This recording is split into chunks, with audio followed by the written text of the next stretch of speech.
Viva Max. Yes. Yun din naman magpag ngayon eh, Viva Max.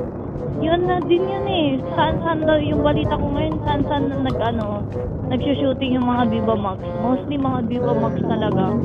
Sikat ngayon ng Viva Max eh. Pero parang napansin ko, puro ano sila rated. Oo, rated. Hindi pa ako nakapanood ng ano, mga ganun. Ba't ka tumatawa? Wala po naman ko yun. Wala po ba? Hindi yung Viva Max. Pero yung iba nakapanood na ako. Yung Viva Max yung tutukoy ko. Yung ano, yon. Rated ay 18, ganyan. Ang labo naman, hindi nyo pa napanood ng yun. Tapos yung mga ano dun, mga staff na mga lalaki, na shit, kami mag-shooting dun, kami gawin extra.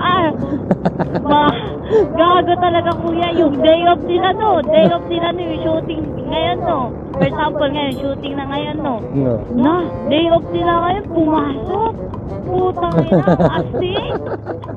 Gago, kala ko biro. Pumarma talaga. Pumarma talaga, gago. Tapos sabi pa ng manager, hindi.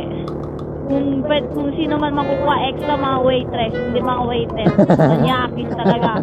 Nainis yung manager na babae. Tapos tawa ko, hindi, upo ngayon. Hindi, pumasok ako. No, pusang ina. Gago talaga, kuya. Grabe. Iba talaga pala nagagawa ng Viva Max, no? Putang ina. Dapat pala ma'am, pagka kunwari, meron kayong staff na lalaki tapos yung parang feeling nyo mag-a-absent.